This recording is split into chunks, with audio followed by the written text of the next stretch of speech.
Welcome to the Fine Print, ladies and gentlemen. I'm your host, Caleb Teskey, with another great guest for you this evening. Usual housekeeping off the top. For unfortunate reasons, I did have to take my interview down with Tim Sutton. Hopefully, we're going to do another one in the future and talk about security. I thought that was a great chat, but I was asked to take that down. Carl Giannone from Trade Roots out in Massachusetts. We had a great show. First vertically integrated social equity license holder out there. Travis Cesaroni, who's putting together some of these sphere of influence maps here. Chris Hudala out at Palo Verde Labs in Massachusetts. Wolf Siegel, got to get him back for a part two. Some of the stuff I got coming up here tomorrow, I got Jenny Argy, who's over in New York, who's currently suing the OCM for what she describes as retaliation against her cannabis company. That's going to be fascinating.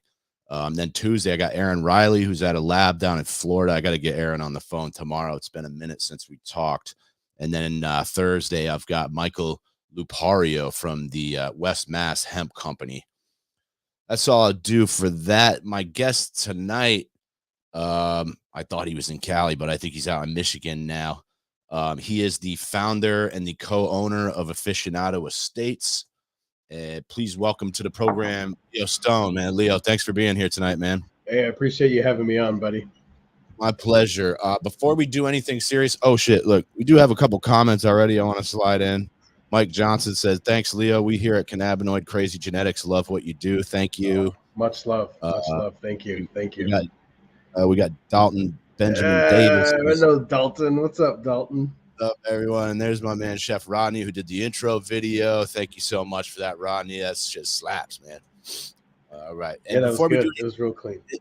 Thank you. Enrico James on the beat. Thank you, Eric, for that shit. And before we do anything serious, Leo, would you mind giving us a 5-minute life story? 5-minute life story. Wow. That's like time. I don't care if it's condensing things a little bit. No, I'm just a humble seed maker. Every day that I'm in the industry is a super blessing. I grew up in Japan until I was 20. Shortly after that, I joined the Army. And then I discovered the cannabis industry while I was stationed in Germany. And I was actually asked to leave the Army while I was in Germany because of my excessive cannabis use.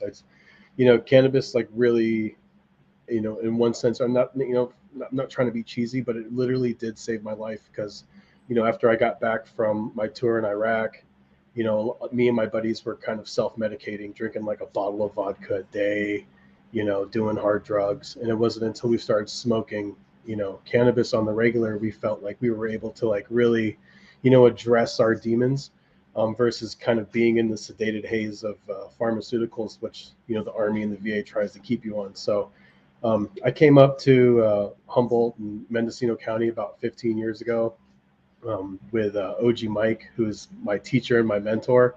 And I really owe my entire career to him and my brother. And my brother was the one who was his head of security when he opened up a dispensary with Eddie Lepp down in San Diego back in like 08, 09. And my brother went on to do other things. And then he's still with us. We've built, about 8 farms together, but he was really the reason that got me up to Mendocino with OG Mike after the sheriff shut us down in 08, 09. So, and then after that, I owe, all my success to those two guys. And now, we're here, 14, 15 years later, still in the game. So every day's a blessing. Hell yeah, Leo. And I'm going to put you over here in the big box for the rest of this. Right on. Yeah. Here's, we got Joe Vega. That's my buddy from high school. I love that guy. Cool. Here's Skunk Beard too, caught alive. Caleb, hey, thanks for tuning in, Skunk. Cool. Love Skunk Beard. You mentioned your time in the military. I was wondering if you'd tell us a little bit more about that, please, because I've had a number of veterans on, and it seems like a lot of them are singing that same song about traumatic experiences overseas and maybe getting drugged up by the VA. But I'd be curious to hear a little bit more about your experience. Easier for them to drug you up, I mean, they spend all this time and money preparing you for war and surviving war, but they don't train you how to integrate back into society or how to deal with the things that you've experienced, in the sandbox or in the mountains if you're in Afghanistan. And that's something I bond with a lot of veterans, where we all share the same kind of, we share the same grievances, where we're dealing with something, and you're not necessarily going to fix it until it gets really bad. And it got really bad for me on a few occasions. And the first occasion was, shortly before I was in cannabis, was just a full blown alcoholic, drinking every day, like a good bottle of vodka, a bottle and a half of vodka every single day. When I was stationed in Germany, and it wasn't until we started throwing parties at different clubs and discovering, my best friend at the time was dating this girl from Morocco, and she was bringing in a bunch of hash and into the parties, and we started just smoking hash. And so that's kind of like how I had like this kindred spirit with Frenchie, right? Because like the first thing I ever smoked when I grew up in Japan was hash off the ships, because it's really hard to get flour over there. I mean, you're paying like 70 to 80 bucks a gram for like some really horrible flour. But if you're lucky, you'll be able to meet some sailors who are bringing it off the ships. And so that's like my first real cannabis experience was with hash. And so that kind of echoed with my second major cannabis experience in Germany, which was, with hash. And, we really leaned on smoking hash to get off the alcohol, because we found out that we were just a lot happier. We were able to like communicate with each other. We were kind of like introspectively think, that I'm able to kind of really dig deep and look down into like what I've experienced and kind of deal with it in a healthier way, rather than uh, the madness of alcohol. So it's really been a huge lifesaver. So, but the VA and the Army really tries to keep you in like the sedative haze. It's a lot easier for them to manage a ton of soldiers or sailors with problems and just get them drugged up on antidepressants. And so the sad part, like I said before, is a lot of people aren't ready to deal with these problems until things get too bad, or things spin out of control. And things spun out of control for me until I was able to really deal with my PTSD in a healthy way, probably like 5 or 6 years ago. It's probably 5 or 6 years deep into my career before, the first time I kind of like lost everything, until I was able to go, all right, I need to admit to myself that I'm struggling with these issues and I need to deal with them in a healthy way. And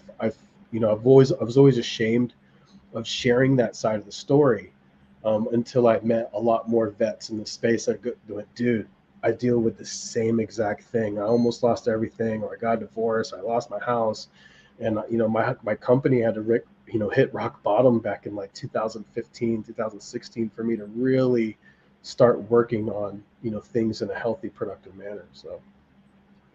Hell yeah. And another comment from Rodney here. Speaking of Germany, didn't they just go legal? Is there anything you know They about? went legal.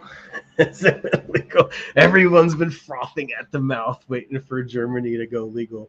I mean, especially me. It's like, my intro into the cannabis business was in Germany. We had a production company where we were throwing, California themed parties. My family's all from California, and it was this, when my friend Chris and his girlfriend started bringing hash into these parties and people starting to share this hash, it's like, then we started meeting university students who are growing, and we're going to the University of Mainz and the university up in Cologne called Köln, if you're German. And it's those guys that gave me my first intro into cultivation. They were, giving me weed that was like the strongest thing I've ever tried. And it was, I was really blessed because all these guys were growing organic, soil based with, 100% organic inputs. They were using stuff like BioBiz and BioCanna. Living soil wasn't necessarily kind of like a big movement back then, but I'm super thankful that one, my career started in Germany, and it started on an organic foot. So the fact that Germany went legal is kind of just been like this complete circle where like I feel vindicated in a sense, where it's like, yes, the place where I was kicked out of the Army, and a place that was like, had this really hardline stance with cannabis. It's like now they're going legal. And so now I'm starting to reconnect with a lot of these people that I knew in Germany back in the past. They're going, hey, I've been seeing you for the last few, decade doing a thing, and now we're ready. And I'm so incredibly excited. I think for everyone who's in the seed community, everyone who's a breeder, there's a really insane opportunity for people, right? Because the way the laws are set up in Germany, the associations have a cap of 500 members, right? The associations can't import or export cannabis, but they could trade amongst themselves. They could grow their own cannabis. Everybody in Germany can grow a maximum of 3 plants. And so this is like with these kind of emerging markets, the market's really prime for, you know, really getting in on the ground floor and allowing, and just being able to have the opportunity to experience new genetics with these people and help them grow and, help them explore what the potential of genetics are in Germany. So it's like, that was the best news as far as like cannabis that I've heard in forever. We do, we do a lot of facility design in Europe with my partner, Professor Q, who is the co-owner with me of Aficionado, and he's the co-owner of and the founder of Aficionado French Connection. And we do a lot of facility design for GMP and GACP grows, which are the legal channels that allow countries that are legal in cannabis to be able to import and export, trade with each other, right? So, will you tell people what those acronyms mean, please? Yeah, so GMP is good management practices, and GACP is good agricultural practices. But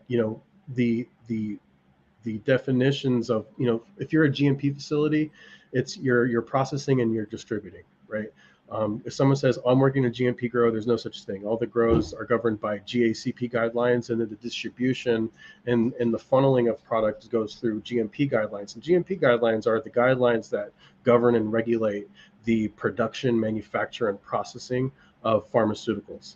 And so to have a facility, like we've gone through this insane learning curve of, okay, what does it take to, we spent the last 3 years of what does it take to design a GACP grow facility, a GMP processing facility. And it's insane. We spent 3 years figuring that out. 2 years ago, my partner Quentin and I, he was in charge of helping build a big facility in Portugal that I helped with. And then he also, because of these GMP protocols, Turkey decided they wanted to, start testing, the market. So, Quentin was in charge of Professor Q. He was in charge of building, the first legal seed production grow in Turkey, just like, a year and a half, 2 years ago. And because of those projects, we had the really cool opportunity to work with some incredibly bright French entrepreneurs, and one of them was, he built and sold this vastly successful company in the French tech market. And we had the opportunity to partner up with these guys to build, the first large scale, organic facility in France, because France went legal, last year, but they've still yet to release the grow guidelines. And they said, you guys are allowed to build out facilities and accept funding. So that's kind of what we've been working on. And so the GMP market is really insane. Like Germany, like there was a reason like a lot of people are excited about Germany is like the largest consumer of medical cannabis. And the cool thing about the German market is they're so pro medical cannabis. The government actually subsidizes medical cannabis. Like they actually help pay for, they actually help citizens pay for their medical cannabis because they really view it as a medicine. So there's like this really healthy culture going on as far as like how they view cannabis, how they view it as a medicine, and then the leniency that they're starting to have with, viewing cannabis kind of as this really not, this adult recreational, this safe recreational product with the laws they just passed on the first. So, yeah, we're super excited about these markets. The GMP market is only segmented for everybody that's listening. It's strictly for medical. Your biggest consumers of GMP cannabis is Israel, Germany, and you have Switzerland, and a lot of them are importing from countries like Canada, Uruguay, Colombia, and even South Africa. South Africa is starting to be a big player in cannabis, but now that things are going, adult use as of April 1st in Germany, it's going to kind of change the landscape a little bit because people that normally were accessing, because let's be real, medical cannabis is, it does have its uses, people, and it is a medicine, but it's really a gateway for people to access cannabis safely also in a recreational sense, because as you know, the medical market kind of lays, paves the way for these recreational markets. So it's really exciting as a lot of these associations come online in Germany to see kind of the dynamics that's going to happen with the medical market. So yeah, and that's been interesting to watch in the States as well, to see yeah, how each state changes, like when the adult use comes online as opposed to just medical. yeah, exactly. Yeah, Mm. and then you have like some states like Cali, right, where they completely, like, there's almost no medical market anymore. You know what I mean? Like, it's everything's funneled through adult use. There are some protections for the medical market, but one thing that moved me in Michigan, because we're building out an indoor seed production facility here in Michigan, and is how gnarly the medical market is here, and how they still have a really strong following. How the caregiver culture is still alive and thriving in Michigan. So I think Michigan as a case study, I think, is something really interesting that the rest of the world can learn from. And you could have like this strong medical market and this strong recreational market coexist and kind of have like these synergies and coexist in a healthy way. So I thought that's really cool, and I hope we see that in more of these emerging markets around the globe. I do want to slap Because it this is a up. medicine. It is a medicine, and I gotta say on my last Dude Grows podcast, I come from at least where I got my roots was very outlaw centric in the cannabis world, and I was really influenced by a lot of these people. It's like, look, it's like, we're not doctors. What we do is we're trying to grow the best possible herb to get you inebriated in the most insane way. This is like an experiential and a transcendental plant that allows us to experience inebriation in a certain way. But I started dating my current girl, Tori, and she has like legit medical problems where she needs to consume RSO on a daily basis.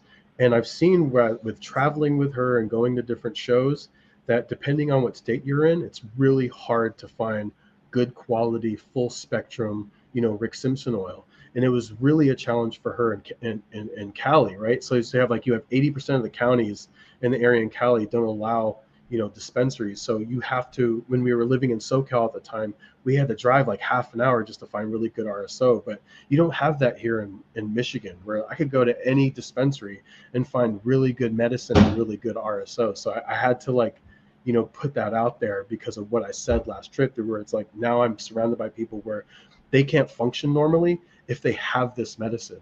And so that I'm starting to really see this like the crazy virtue in having a coexisting medical and adult use market, because fucking people really need this medicine and they can't function well without it. So I had to just put that out there. Word up.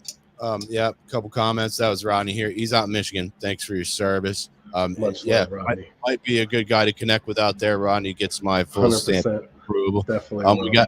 We got Stupid Kid giving a fucking salute, and we got Dalton Much again love. saying almost 420, everyone. Guten Tag. Are you German? Are you Dalton? Are you German? Let's go on. I want to start with and here, hang on. I'm supposed to do this every 10 or 15 minutes. I'm with Leo Stone, aficionado. Yeah, so I want to, and here's Rodney. He said, "Hit me up for sure." Word up. Will do for sure. I want to talk about the breeding projects, because this is, I've interviewed a lot of growers, a lot of manufacturers, a lot of retailers, but this seems like it's very own unique segment of the market. Also, I think one of the unique things is that you don't really need a license, I don't believe, to do breeding projects. But maybe we could start. It sounds like you started doing this in Cali and have done it in a number of different places. We still do it in Cali. Yeah, Cool. like we do a lot of our seed production. There's a difference between seed production and seed breeding. So in the summer, a lot of our seed production is going to take place in OG Mike's in Mendocino and with my partners in Humboldt County. But then you have seed breeding, where you have the selecting and the testing of your phenotypes and your selections. And what I found was, like 2 years ago was my last time that I was able to select and breed outdoors, right? Because the way the market was moving, and like when I first started this, it's like 80-90% of my customers were all in Cali or they were in Oregon. They were outdoor growers, either growing in a greenhouse or outdoor. And now, like literally 90% of all my clientele are all indoor growers growing under LEDs right now.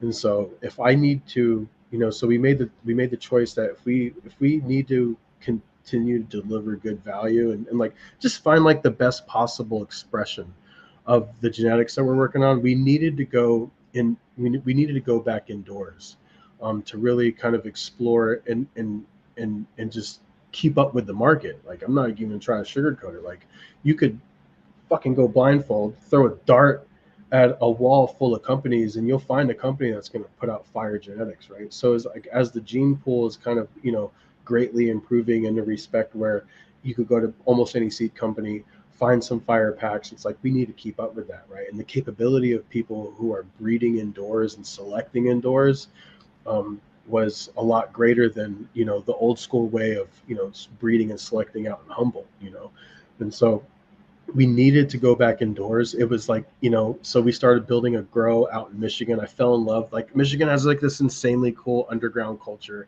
of organic growers.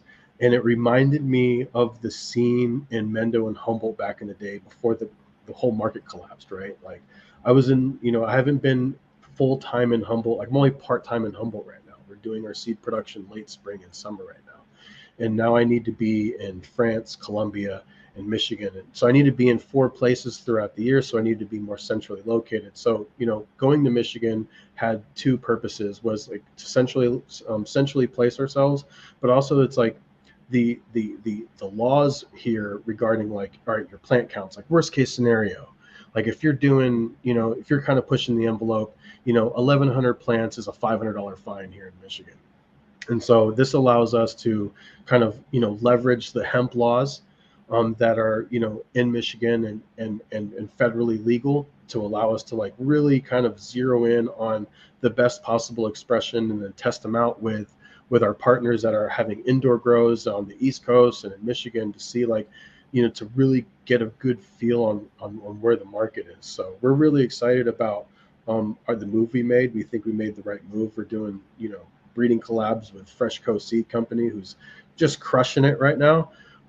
He's really good at developing hash strains and kind of that's how we're orienting ourselves right now. We're trying to develop hash strains under LEDs to suit the needs of the market and the expectations of the market. Because what I found is when we've been testing, we've been indoor testing in Europe for about the past 6 years. And what we've seen as we went from HPS to CMH to LED, we've run a lot of the same strains and same clones under these lights, and new strains under various lights. And what we've seen was strains that are bred under LEDs express better when they're grown under LEDs, right? And then strains that have been traditionally bred outdoors or under HPS, like your sours, your OGs, tend to express way better under a CMH light, HPS, or a mixed light greenhouse or an outdoor, right? And this is just sort of the anecdotal, observations that we're seeing, where there was enough of a difference in expression and in potency testing versus side-by-side testing a strain that was bred under LED and growing it under LED, and at the same time growing it under CMH, and seeing that, hey, this thing's fucking performing a lot better under LEDs. That for the one that was bred under LEDs. So that's one of the biggest reasons we chose to kind of pivot how we breed and select and find our keepers. And then, when it comes to finding our keepers, then we could do the actual seed production outdoors, because then we could just replicate the clone, replicate the males, and then do a large seed production from the winners that we're finding indoors. But we have to like keep selecting indoors, because you look at the rest of the market, everyone's putting out fire these days. So yeah, especially Michigan, a lot of good Jesus looking Christ, bro. People are gonna be so mad, right? But like I'm seeing, and I think this is largely part to a few reasons, right? I'm seeing a lot better flower per capita at the dispensaries in Michigan, right? And one of the things that's definitely rings true, and some of the world's best cultivators in the history of cannabis are in California, right? So my hat's always off to you. But as far as like the culture and what's widely available to the public, I'm seeing better flower here in Michigan right now versus California. And I think part of that is due to the regulations, right? We're in Cali, the way the regulations are set up, a lot of the times when you go into a dispensary, you look at the flower, a lot of it's old, right? Because it sits on the, there's an overproduction problem. There's not enough retailers in California versus, Michigan, where, yeah, there's still an overproduction problem, but there's far greater access to everybody else to go buy cannabis versus how it is in California. So I think, I know that in Michigan, people are getting, a little bit fresher weed because the regulations are a little more friendly towards cultivators here. And so I'm honestly seeing, I'm gonna piss some people off, but I gotta that's one of the reasons we came out here, is because we were just blown away by the level of quality that's out here. Like, people get after it, and they're not getting, and yeah, everyone's in it. A lot of people are in it for the money, but I've been meeting more people that are really in it out here for the love of the game. And you still see that in Humboldt and Mendo, but like after the market collapsed in Humboldt and Mendo, a lot of my friends left. And there was a long time where I felt like I was like the only guy left on the mountain. And one of the dudes, you mentioned that. Would you tell us a little bit about that? Because on the phone you said Humboldt is dead. Bro, it's so dead. It's not like what it used to be. What happened, man? Why do you think it died, or what changed? It didn't die completely. It's definitely not what it used to be. You go up there and you see a lot of the businesses that were thriving businesses in Mendocino and Humboldt have closed down, right? Like, so where I got my start in Laytonville, the grocery store closed down, the nursery closed down, and then they merged with the hardware store as an attempt for both of these failing businesses to kind of stay alive. Wow. And as you saw that, like, you saw this complete, like, you saw this drastic drop in price that affected everyone's livelihood. It was the price, it was the regulation, it was the overtaxation that just washed a lot of people out of the market. I mean, I was talking to Nikki and Swami in Spain, and their neighbor had a property we were looking at buying about 4 or 5 years ago, and the property they were asking like $660 for this property, and it was like 20 acres on Bell Spring, full sun, southern exposed, the best of the terroir that you could have. And now that property is being offered on the market for like $240 to $250, right? So if there's any indicator of a big economic shift, it's definitely looking at the real estate patterns that are occurring up north, right? So as I was on Murder Mountain in Bloxburg, the past couple of years, I would see this guy, Joe from Island Mountain Organics, who's like one of my, shout out Joe from Island Mountain Organics. He was like a big, huge, influential guy to me because he was like the big dog on the mountain. And I remember driving up AP Road every fucking season, and it's like a super highway. Back in the day, like there's like, you're getting run off the road by big lifted trucks. People are pulling trailers with like huge excavators and dozers, pallets and trailers of fucking soil and amendments, dump trucks. And the last couple of years, the road got really quiet, and it got to a point where I stopped at the crossroads where you go to, Harris, or you could go to Alder Point, and, Island Mountain Joe stopped me and he rolled his window down. He's like, "Hey brother, do you ever feel like we're the last people on the mountain?" And it fucking shook me, dude, because it was that point where I figured out like what I had fallen in love with the Emerald Triangle was the community and the people. And so when most of these people left, it was kind of shocking, where it's like it didn't have the same vibe. Like, yeah, Humboldt's going to be still, the most beautiful place on the planet for me.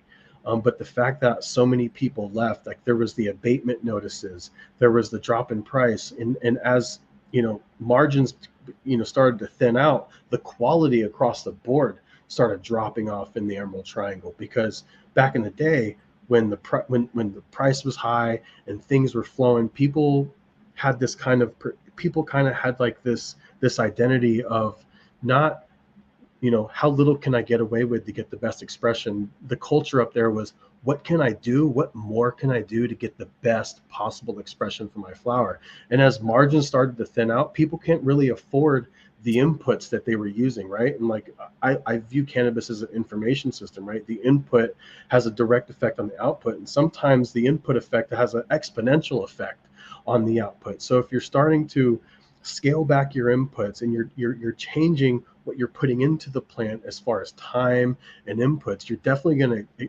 you're damn sure you're going to change the final expression of the plant, which is going to translate into a different price point you're going to receive from the dealer or the distributor, So, I mean, a lot of those factors went into, the drastic decrease of farms. I remember talking to Tim Blake, the founder of the Emerald Cup, and he says at one point in Mendocino there was 15,000 farms in Mendocino. I don't think there was more than 200 licenses that were renewed last year in the county of Mendocino. And I don't even know the numbers in Humboldt. It's probably a lot worse, but you could literally count on one hand the players that are literally controlling the Humboldt market, that are putting out the best possible quality, and that's Turp Mansion and exotic flavors. Those guys are murdering it because they chose to stick with mixed light indoor and produce the best possible quality, and they stayed at a scale where they were able to maintain that modicum of quality versus everybody else.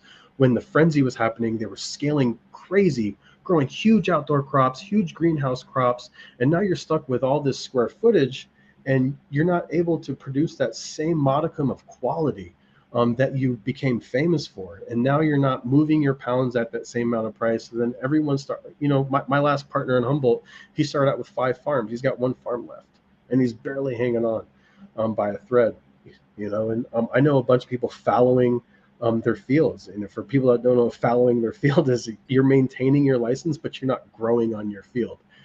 So I know a bunch of people that are doing that just to hopefully hold on to their license. I know people that are accepting partnerships where they say, hey, I don't have enough money to grow this year, but I have 2 to 4 acres of canopy. Let's work something out. And so it's been a really challenge. It's depressing, dude.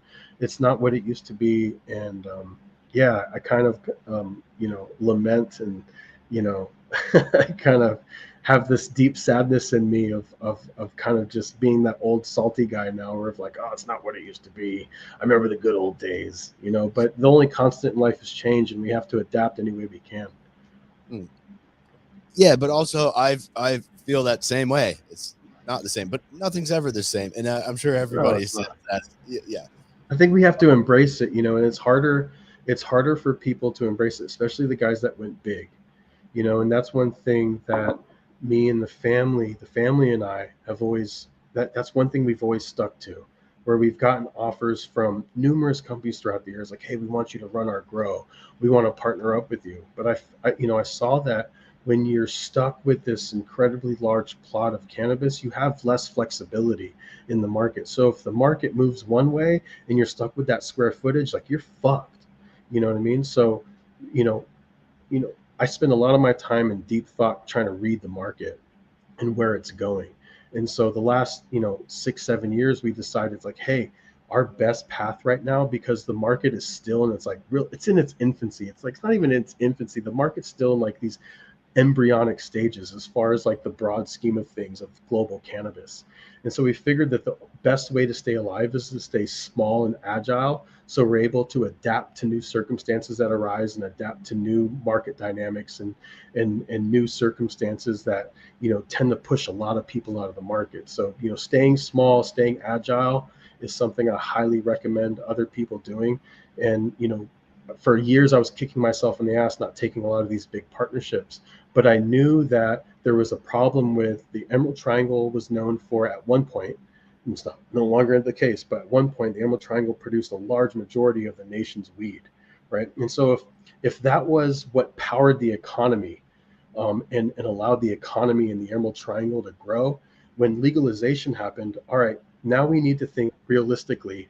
If we're producing enough weed to satisfy the demands of a large part of the country, what are we going to do when we have to take that same amount of weed that's going to, and the amount of weed that we're producing is going to exponentially grow? What's going to happen when we have to keep all that within the confines of the state of California, which doesn't have favorable regulations for growers or retailers, right? It just seemed like a recipe for disaster. I think didn't you say California is like the most expensive state to operate in?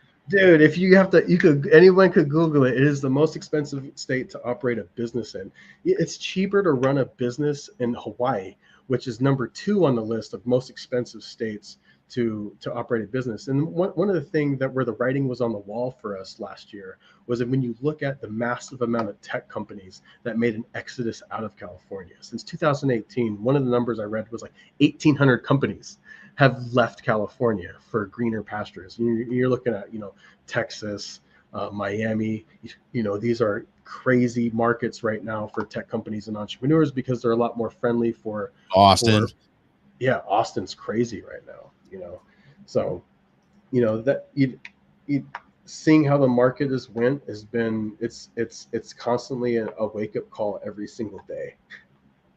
Can I ask you, and I'm with Leo Stone from Aficionado, could I read a couple comments here? I would like to please. Get your reaction. This is from Rodney. When you were talking about the quality in Michigan, Rodney said, I disagree. People here in Michigan, I'm assuming he wants to say people here in Michigan say dispo weed is pretty sad, or think I don't know. There's a word missing, I think, but he said there are places that have great stuff, but there are too many dispensaries that are remediating their product to sell. Any thoughts on that statement, Leo? Yeah, I agree. You see that same phenomenon in any legal market right now. But as I do a lot of traveling, I go a lot around the country. We have partners running our genetics all around the country. A large part of what I do is consulting with facilities and helping them convert from synthetics to, scalable organics. And then, as I'm going throughout these states like, California, New Mexico, Arizona, New York, Maine, I've found, some of the better quality that's currently on the market in Michigan, right? And of course, you have like a lot of your, you have a lot of your mids growers, a lot of your big cultivate. I don't disagree with Rodney, because I do see like a lot of these huge facilities. Some of them I consult with. I mean, they're growing in rock wool with the same salts, the same genetics, right? So if you're growing with extra regular media, extra regular genetics, and extra regular inputs, you're going to, generate extra regular ass weed, and some mids ass weed. But what's moved me was the quality that I do see from some of the growers out here is a cut above a lot of what else is in the market, right? And I'm seeing some super insane fire in New York too. And New York also has a huge surplus of shit weed too. But as far as like, in the highest quality growers is always going to be a small marginalized population of the entire population of growers, no matter what state you're in. Right, you're always going to be outnumbered by the big, large commercial facilities that are producing just garbage ass weed. But the culture Walmart that I see, Walmart weed, the Amazon box terps, it tastes like an Amazon box, So I don't disagree, but I also have to say that I think I have a little bit different experience in the market because I tend to gravitate towards and network with growers that are giving their best possible effort. And so that's kind of what I'm interfacing. And I'm kind of like, I have the blessing to be able to meet these growers that are putting out world-class quality from their packs. So yeah, I agree and I disagree with them. I think that phenomenon is the same everywhere. But as far as in my experience, what I'm observing throughout all these states I'm going into, I'm seeing some really good smoke in Michigan, bro. And I'm smoking it. Yeah. So. Oh, yeah. And the next one, we got Dan Pomerantz. He said, "What up, Leo? We're still standing in the PG. In the Palo Verde." That place is always going to have a special place in my heart, man. Like Palo Verde is, if you look on a map of the Emerald Triangle, Palo Verde is right there in the middle of the Emerald Triangle, right? Palo Verde on a map, you have Mendocino, Humboldt, and Trinity. And right in that middle is Palo Verde. And the last farm I was partnered up with out there, literally the farm was like on the Tri-County border. Like you could see, from his hill, you could see Trinity, you could see, Mendocino from where you're standing in Humboldt. So it's a really magical place. And I think some of the best growers, period, are in Palo Verde. You have Honeydew in Petrolia, and then you have Willow Creek, Turk Mansions out in Willow Creek, Exotic Flavors and Empress Farms in Mattole Valley, Sungrown is out in, Honeydew in Petrolia, and then you have Palo Verde, which is like Dan's out there, Island Mountain Organics, Rebel Grown, Dan's out there, and like he's probably, right now he's like the reigning king the Breeders' Cup for the Emerald Cup Awards. He's putting out just insane quality, and he bounces between Vermont and California too. So he's one guy that saw the writing on the wall and was like, all right, we need to maintain our foothold here in Humboldt, but we also need to go to greener pastures to allow the company to grow. And you kind of see a similar phenomenon with Jungle Boys, with Ivan, who still has his thing here in LA, and they're slowly scaling that because of the constraints, not able to scale it as fast. But in Florida, they're rolling out the red carpet for guys like that. And so, I think that good talent and smart operators are going to go where they feel that they can grow and actually continue to provide value to the market. Thanks for answering that. And guys, we got a bunch of comments here. I don't know if I'm gonna have time to read all of these, but I do want to read this one from Skunk Beard. He said legalization took more people out of the game than the government ever did. Legalization gave them control they never had for decades of prohibition. Any thoughts on that, Leo? 100%. A lot of my friends left California in the last 2 to 4 years. You look at one of the guys who was the co-founders of Banff, one of the big oil producers back in the day, and the winner of a lot of the early solventless awards in the early 2010s to like 2015, was Cannabis by Corey. That dude left LA and went out to Oklahoma and is crushing it, right? Russ Brandon from Bokashi Earthworks, he's originally from San Diego. He went out to Oklahoma.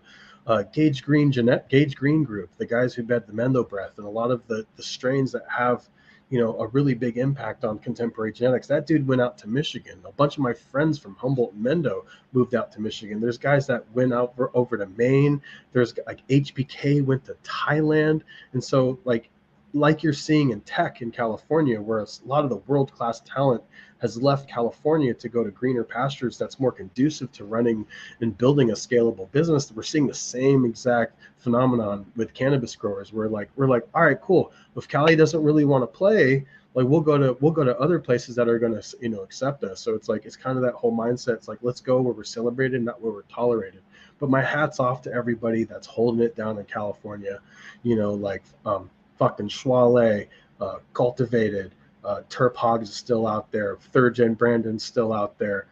Like I mentioned, Exotic Flavors and Terp Mansion, like these guys are really carrying the torch. You have Fig Farms out in SoCal just crushing it, and putting out insane quality, So, and Sean Cron down in San Diego. I mean, there are some growers, and my hat's always going to be off to them for, fighting that fight in California. But, and they have the means to be able to survive in California. But for us, being a smaller company, we found a lot more value, and we were able to survive a lot better, playing around in Europe, and then, and having partnerships in South America, and on the East Coast. Cool. I wanted to ask you. Oh, your video's breaking up a little there. We'll get you back. No, come on, right. Starlink. That's okay. It's coming back. So I did want to ask you. I'm curious. I've talked to a lot of people that growing plants for flower, and the different mediums they use and the different nutrients. I'm curious how that works when you're growing for seeds, and what type of mediums you're using to grow in, and nutrients and things like that as it pertains just to making seeds, because you're the first guy I've talked to, and I forgot I should have asked Dan Pomerantz about that probably. Yeah. I don't think we got too far into that.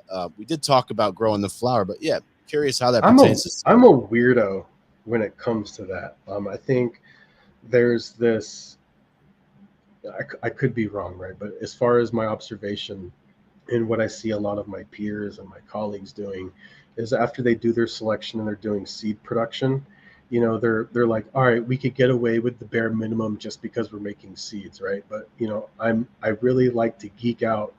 I'm not a scientist, but I like to geek out on the science and the study of genetics. And what's really kind of moved me was the study of epigenetics.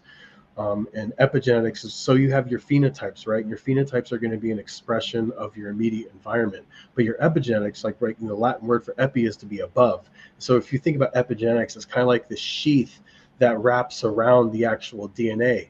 And it's the input that is kind of thrust upon this sheath that's going to dictate how that genetic's going to express in a particular environment, right? So taking that thought into mind, my thinking was, if I take my best possible effort, right, with selecting, right, and I take my best possible effort with producing the seed, right, and I throw the kitchen sink at it. I grow my seed production the same way, and it's probably not that, cost effective, but for me, it's been working for me. But I blend the best possible soil. I give the best possible organic nutrients. I give the best possible attention to detail to the seed production, because, like, you think about it, right? Like, okay, people's like, oh, well, you're just producing seed, right? And like, Kevin Jodry had like a really cool Kevin. analogy. Yeah, shout out Kevin Jodry. I've been trying to get Kevin on the show too. Yeah, I talked to him a bit. Dude, he's an incredible wealth of knowledge, but he has the best. He has the absolute best analogy for seed production, right? He was like, he's like, hey, I could take your pregnant wife and throw in a closet for 9 months, put a light on her, and feed her fucking pizza and ice cream, and she'll have a baby at the end. But what's that baby gonna look like? And it's like, it's really like that was like gospel to me, right? So if like you look at the plants as bearing a baby, as a pregnant lady, you want to give that pregnant lady the best possible love and the best possible care to make the best possible babies, because these seeds are going global. You have growers all over the states, and now different countries growing these seeds. So it's my job to give them the best possible start or potential to get the best possible expression of these genetics. And a lot of that boils down to how I'm producing the seeds and the care that I'm putting into cultivating these and producing these. So people have always come to the farm back in the days, like, bro, you're giving these fucking plants everything. Is this going to flowers? Like, nope, it's all seed. And I go, why? You know what I mean? Why? And that's exactly why I'm trying to, take care of this pregnant lady the best possible way I can, so she could have the healthiest possible baby. Yeah, and hey, okay, and you got to assume, like, if you're pregnant, if you eat better food, maybe the baby would come out better, and I'm not an expert. 100%. 100%. What you're putting in is very important. That's fuel for the tank. Yeah, like you're developing DNA, like the plant, as it's producing a seed, is taking in information from its environment, and it's passing that on to the seed. And so I'm trying not to stress the plant out at all. I'm trying to give it the best possible life it could have, because it's encoding all that information into the DNA that's going into that seed. And so that's just, through Frenchie always said, R.I.P. Frenchie, I fucking miss you. But he always said that, observation is the cornerstone of evolution. And even though we're not, scientists per se, we don't have crazy budgets for testing, we do have our observation, and we are passionate about the plant. We're showing up to work every day. We're reading these plants, reading thousands of plants. And the observation dictates that when I give these plants the best possible nutrition and the best possible love, I get the best possible potential for world-class expression. So hopefully we can keep it up. And to be fair, there are scientists that don't know anything about cannabis who are very smart. I don't want to take anything away, because I've talked to a lot of very smart scientists, but some of them don't know anything about the plant. And I imagine if you spent, a couple of, decades growing it or working on this, you might be equally qualified to comment on it as any scientist is, even if you don't have that 100%. Science. And it's kind of like, I look at it a lot like music too. So, when I approach genetics, I approach it like how an artist would be at making music, right? You're kind of connecting with something that vibrates inside of you, and that's something that you really love and that you really resonate with. And you're literally just sharing that with the world. You're like, I like this. I'm going to see, and I want to share it with the world and see how they react to it, or see how they receive it. And with that same analogy with music, like you could take like a world-class studio musician who's incredibly and technically proficient in playing a certain instrument or engineering in a studio, but they're not necessarily the person that's making the hits, right? So a lot of the times you'll see people that have kind of that's literally moved the entire landscape of music. Like, let's say Kurt Cobain, for instance, right? Kurt Cobain was not a classically trained guitarist, right? And he wasn't classically trained in his technical ability, but he had this feeling in him that he wanted to share with the world that people just resonated with. And I abide by that as a breeder, right? Because I didn't go to school for this. I'm just really passionate about the plant. I connect with certain plants and I don't connect with others, but the plants I do connect with, I love them to the point where when I'm mixing them in the garden and I'm breeding with them, I'm working on something that resonates within my soul that, at the end of the year, at the end of the season, I'm trying to share with these people. It's like, here, I love this. What do you think about it? And I think that that's the magic that comes from a lot of breeders, right? Where it's like a lot of the scientists are looking at data. I'm not taking anything away from a lot of scientists, but I think that when you approach the plant in a way where it's just about the numbers, it's just about, following a certain protocol, you kind of lose the magic, and you kind of lose, your ability to like really connect with it, because a lot of people fucking forget that you're dealing with a living being. Every single plant is a living being. Every single seed is a living being, and they're very well aware of who the fuck you are and where they are in the world. And case in point is the University of Bonn in Germany was the university that was very avant-garde in developing the field of plant neuroscience and neurobiology. And they found that the plants have this integrated neural network in the rhizosphere and in the top end, and that they could actually communicate with each other, and they actually know who you are. They've hooked plants up to sensors where, they hooked that plant up to some sensors, and they connected it to a door where every time the person taking care of the plants approached the room, the plant sensed that, and a signal went off and the door opened. Like, that was just, when I read about that from the University of Bonn, Germany, it blew my mind. And it kind of like, it was kind of vindicating in a sense where you're like, all right, all this crazy shit that's in my head that I feel when I'm connecting with these plants, there's actually a university and studies that corroborate these feelings that I have for this plant, and kind of the feelings that I'm getting and receiving from the plant. Yeah, it's like I've also seen some other studies where they like let plants listen to music. Bro, And 100%. yeah, it's super 100%. fascinating stuff. I was in the room. Yeah, I so agree with that, bro. I still think we're going to find out one day that the plants are smarter than us, and we're all going to be in trouble. They are. They have more genes than we do. They're a more evolved species than we are, and so I have like the utmost respect for them. I believe that no one controls the plant. I feel like, I'm just kind of like this worker bee, and I'm just doing the plant's bidding at this point. But that music thing where you play music, it's like gospel. I was like, I was in the room, cleaning up the plants and my mom's, and I was listening to my headphones. My brother was like, "Bro, you want me to bring the speaker down? Because every time I'm in here, I play classical music for these girls, and they're a lot happier." I'm like, "Bro, you're so right. I need to do that." Yeah, there's definitely a lot of merit to that. I want to do another shameless slap here. Leo Stone, aficionado.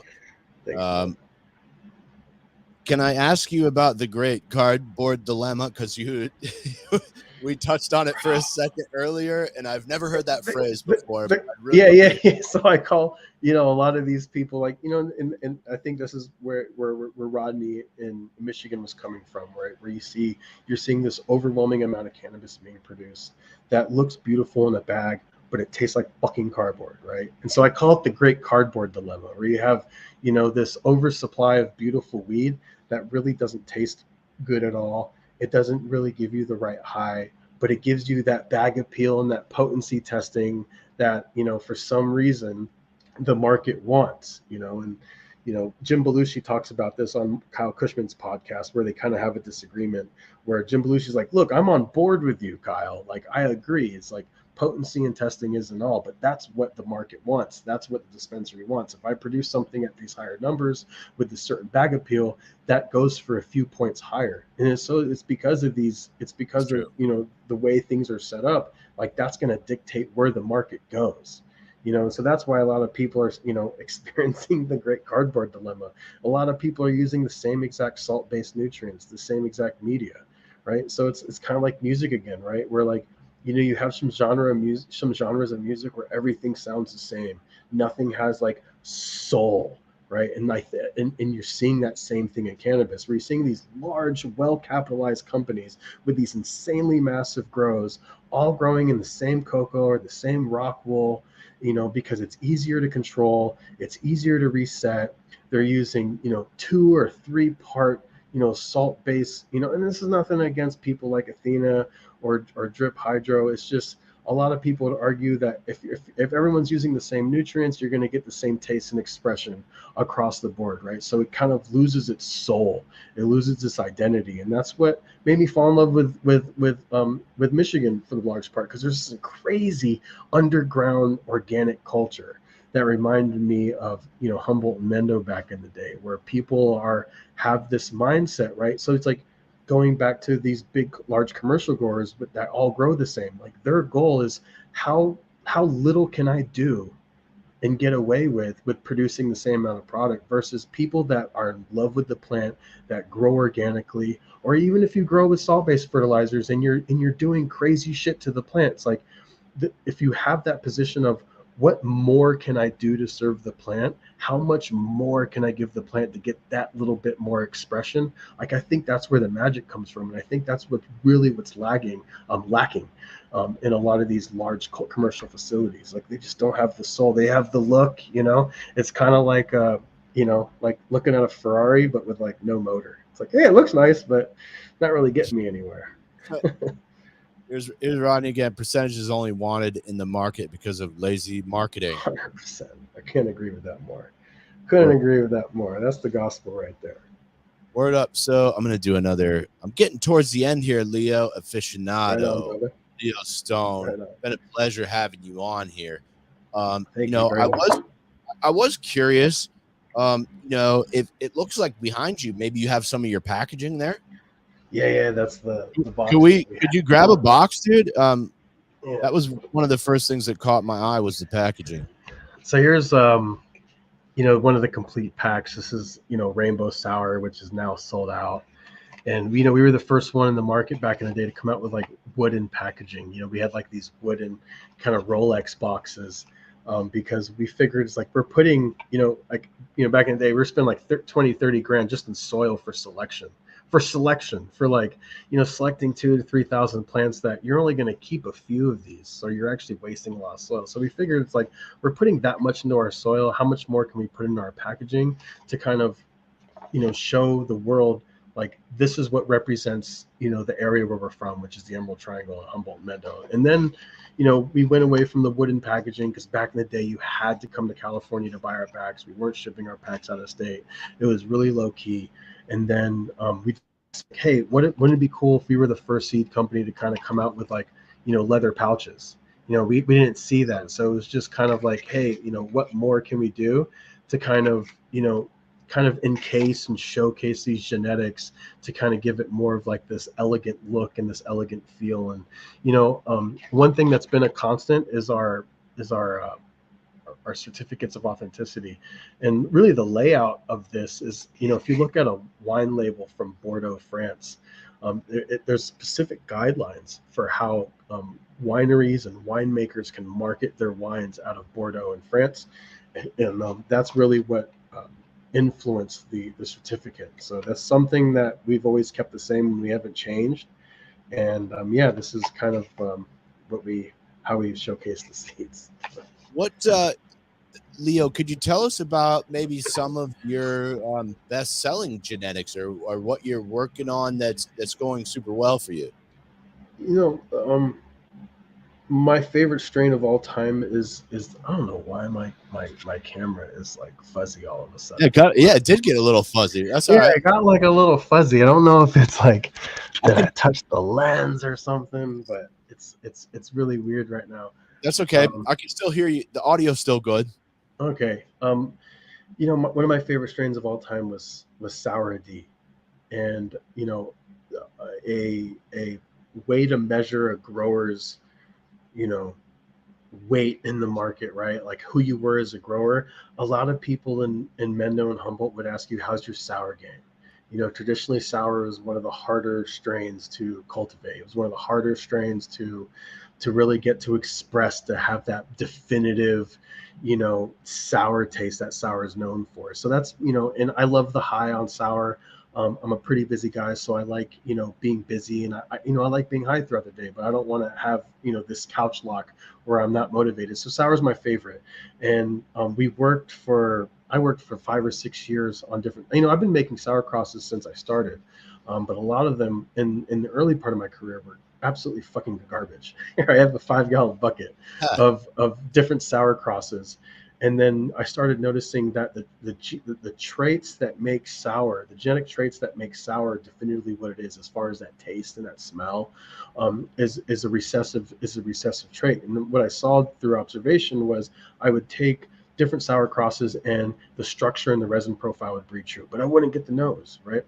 And it wasn't until I started breeding with a back cross of the original diesel, which is arguably, some people agree with it, some people don't, but some people agree that original diesel is the mother of sour diesel. But one thing I know for sure is when I used the male from that and I started hitting it to all my sour clones, I started getting insane sour expression out of my seeds. And so I focused in, I honed in on that, and I just went down that rabbit hole. And then our most successful strain of all time was the Alder Point Sour. It was the sour diesel that I bred using a cross of the original diesel BX1 with the Leggett Sour, and that became our most successful strain of all time. And so, that's something that I've kind of, stuck to. Like, we were really good at doing gas. We've played around with Skittles and things in the past, but I've noticed that the things that resonate well with me and that I've had good luck with in the market is, like a lot of your gas strains, and especially sour diesel, because it was so hard to breed. And then when I finally, after like 5 or 6 years, got a good hold on, I think this is good enough sour expression to bring to the market, that was something that's definitely, I'm definitely blessed to have, been a part of, that the plant let me be a part of. Mhm. Leo, I'm about out of shit here. Oh, now the video comes back. Yeah. There you go. Here's Rodney again. I love the sour D. Great sour Nothing's D. like it. Rodney, I thank you for your support. And I see your comments here about the CRA, Rodney. We'll talk about that on another show. I think that's going to be another discussion for another time. But Leo, I do want to do one more shameless slap for you here. Thanks, brother. Appreciate you. It's been a pleasure having you on here. How do I get that out of there? There we go. So thank you for your time. I always leave it at the end for my guests for last words. If we missed anything that's important, or if you have any shameless plugs or shout outs that you want to give, now is the time. And thank you again for joining me tonight, Leo. Yeah, I'm really stoked about our collab with Fresh Coast coming up, and we're focusing on a lot more hash centric strains this year. And I'm really excited about the releases we're going to be doing in Germany in the coming months, in the coming years. And we're working on an insane feminized seed selection going down to Colombia that we've been working on for the last year and a half. So I'm really excited about that. I don't want to say too much more because, I'll let people know when, the proof, when I have the proof in my hands. Hey, this is what this can do, so I appreciate it.